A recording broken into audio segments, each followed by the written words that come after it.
Ya pemirsa, akankah kemudian tadi disampaikan ya, kemesraan yang sudah mulai muncul begitu ya, baik antara Puan Maharani dalam hal ini adalah PD Perjuangan dan juga Joko Widodo ini hanya di depan layar saja atau sebenarnya memang sudah ada perbincangan sebelumnya? Karena kalau kita lihat ketegangan antara Jokowi dan juga PD Perjuangan dan juga hubungan yang semakin memanas sejak Pilpres kemarin nampaknya semakin tegang saat kemarin Joko Widodo kemudian sempat mulai memanas begitu ya, kalau kita sempat dengar juga sempat menyatakan siapa yang memulai perseteruan ini. Tapi akankah kemudian ada angin segar antara hubungan Jokowi dan juga PDI Perjuangan? Kita akan membahasnya bersama dengan sejumlah narasumber. Kami sudah hadir bersama dengan kami ada Bang Emanuel Ebenezer. Ini saya sebutnya sebagai apa nih? Ketua Umum Jokowi Mania dan Jokowi Mania. Selamat malam Bang Eben, sehat? Alhamdulillah sehat. Alhamdulillah. Kita juga sudah kehadiran ada Bang Ansy Leba, juru bicara PD Perjuangan. Bang Ansy. Selamat sore. Selamat sore Bang. Selamat petang, sudah malam Bang. Ini CS. Ini CS nih ya. Wah ini apakah ini merupakan simbol memang sudah semakin cair hubungan antara PDI dan juga Jokowi? Saya dengan dia dan kawan-kawan PDI yang CS semua. Cuma satu yang nggak CS. Jangan disebut di sini. Oh, jangan disebut. Jangan disebut di sini. Kawan lama 98 dulu. Oh, kawan lama. Jadi ini kayak obrolan di tongkrongan kopi lah ya, kita harapannya dapat ide ya nanti di sini. Oke, sudah hadir pula bersama dengan kami ada Mas Agung Baskoro, pengamat politik. Selamat malam, assalamualaikum. Waalaikumsalam. Tolong cerahkan kami ya, kalau nanti keduanya ini nggak bisa dipisahin nih. Oke, kita ingin dengar dulu. Kalau kemarin kita sempat ingat bahwa Mbak Puan tadi kita sempat lihat cuplikan ya, sempat menyampaikan bahwa ini momen bulan Ramadan ini harus menetralisir segala ketegangan, jangan ada kemudian ketegangan di antara berbagai hubungan, baik itu tidak menyebut secara spesifik antara Pak Jokowi. Tapi betulkah kemudian ini yang kemudian akan dilakukan rekonsiliasi antara Pak Jokowi dan juga PDIP dalam hal ini? Bang ya, rekonsiliasi itu kan ketika ada persoalan yang sangat mendasar ya. Nah, Mbak Puan ini kan sosok anak ideologis yang mewariskan watak kakeknya, Bung Karno. Dan juga mewarisi perilaku politik bapaknya yaitu Taufik Kemas. Nah kita butuh sosok-sosok politisi atau negarawan yang komunikasi politiknya itu yang selalu tidak mengeskalasi persoalan politik itu menjadi tidak terkendali. Nah hari ini pernyataan Mbak Puan itu saya rasa sangat mewakili lah perasaan publik hari ini. Kita butuh situasi yang adem. Mewakili perasaan Pak Jokowi juga nggak? Sangat mewakili.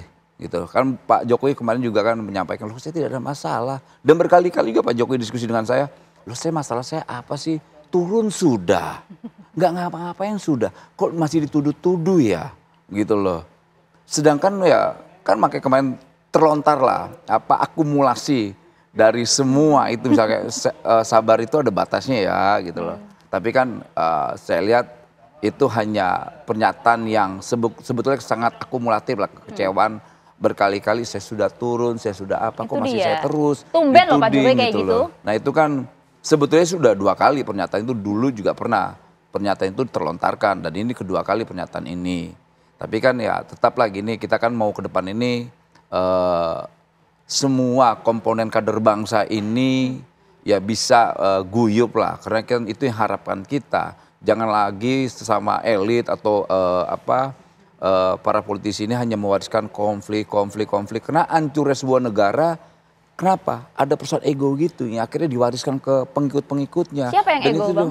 Ya nggak tahu lah, saya nggak mau menyebut itu. Tapi apa yang disampaikan Mbak Puan ini saya rasa mewakili perasaan kita semua lah ya. Termasuk Ayo Pak kita Jokowi. guyup. Ya terus Pak Jokowi. Oke, sempat gitu. kemarin titip salam juga kalau nggak salah buat Bu Mega atau Mbak Puan. Benar nggak sih? Ini sudah disampaikan belum salamnya Bang Ansy?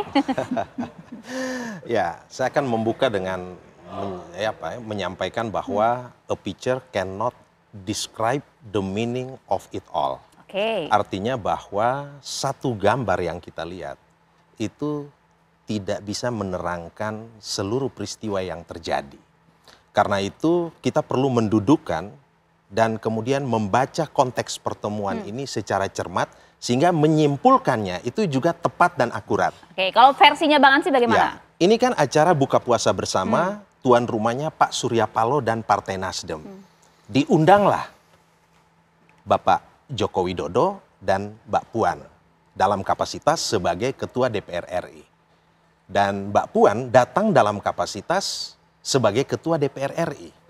Dan baik Pak Jokowi maupun Mbak Puan adalah pihak yang diundang.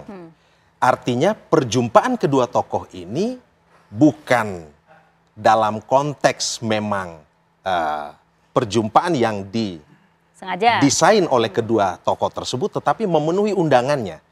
Dan sebagai Ketua DPR RI tentu pada saat memenuhi undangan-undangan seperti itu, Mbak Puan akan bertemu dengan banyak tokoh, termasuk dengan Pak Joko Widodo.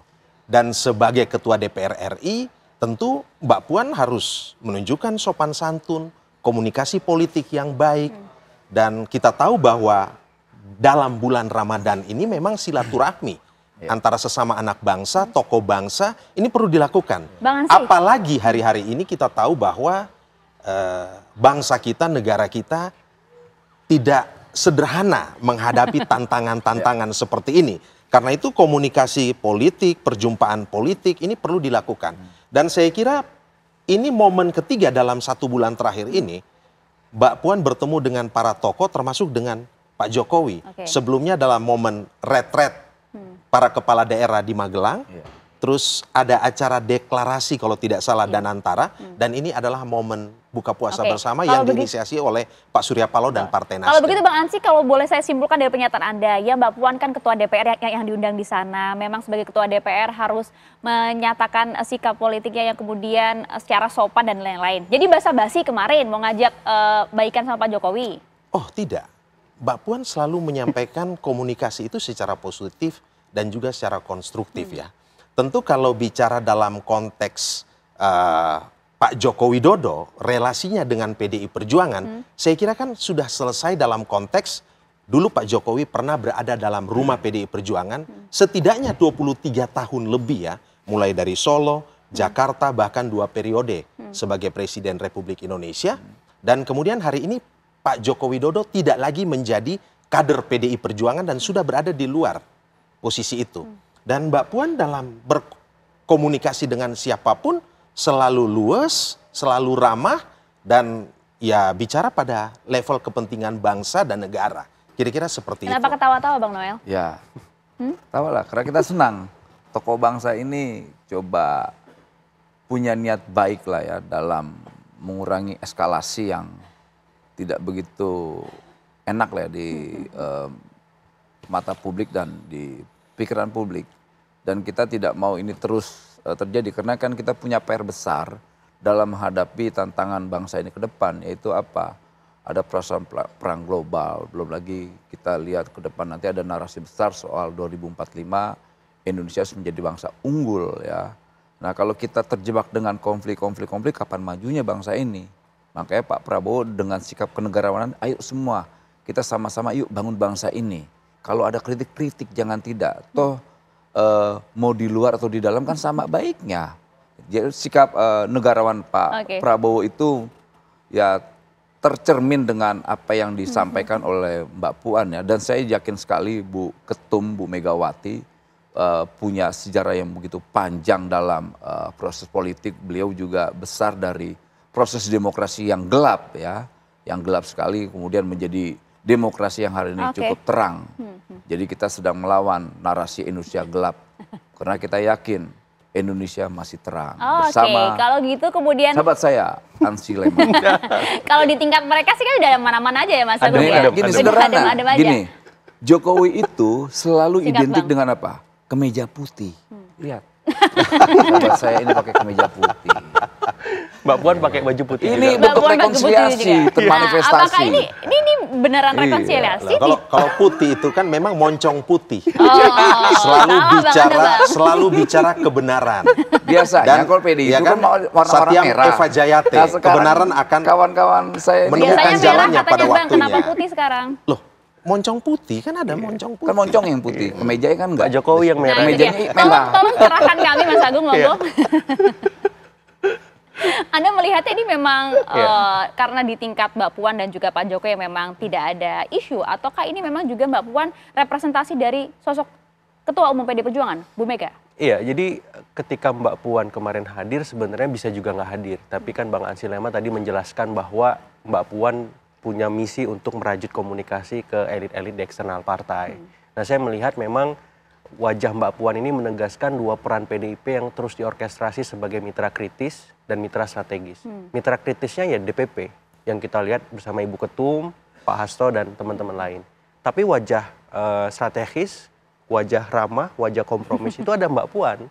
Wajah DPR ya yang bisa merajut komunikasi, membuat jembatan politik sehingga kohesi sosial politik kita kondusif. Dan yang menarik dari Mbak Puan ini dia memposting ulang dalam beberapa momen di akun sosial media ya, dan buat Gen Z milenial kalau memang kegiatan itu berkesan kita akan ngepost itu minimal di story Bang. Tapi ini di feed. Derajatnya lebih tinggi dari story. Kalau buat milenial dan Gen Z nih ya, berarti wow banget. Yang kemarin dia datang bersama Pak Jokowi, Bang Surya seperti itu. Jadi saya melihat peristiwa kemarin bukan hal yang biasa. Karena, tapi kan tadi Bang Ansy juga sampaikan sebuah gambar tuh tidak bisa menceritakan seluruhannya. Jadi masih ada yang terpendam kayaknya apa tapi itu kalau ya? dibandingkan dengan komunikasi politik yang sebelumnya dilakukan oleh Pak Hasto dan teman-teman ketika Pak Hasto ditahan itu kan sangat kenceng gitu. Sangat ngegas. Nah Mbak Puan ini ngerem, meredam, menyejukkan. Supaya apa? Wajah PDIP itu nggak tunggal, nggak dilihat hanya nyerang aja, tapi juga wajah-wajah yang merangkul, mengakomodisi segala ya perbedaan dinamika politik karena itu hal biasa. Dan saya mengapresiasi Mbak Puan sangat dewasa, matang, dan ya saya melihat kalau PDIP bisa mengorkestrasi ini terus dengan dua peran strategis tadi, ya PDIP tetap berada dalam orbit strategis kekuasaan. Walaupun nanti misalkan jelang 2029 wajahnya tunggal ya, karena ingin meraih suara laten basisnya supaya nggak kemana-mana, oposisi lagi 2028. Oke. Artinya ini ada dalam konteks PD Perjuangan ada layar depan dan layar belakang gitu kayaknya. Betul demikian Bang Ansy? Dijawabin nanti sesaat lagi. Kami akan kembali untuk Anda.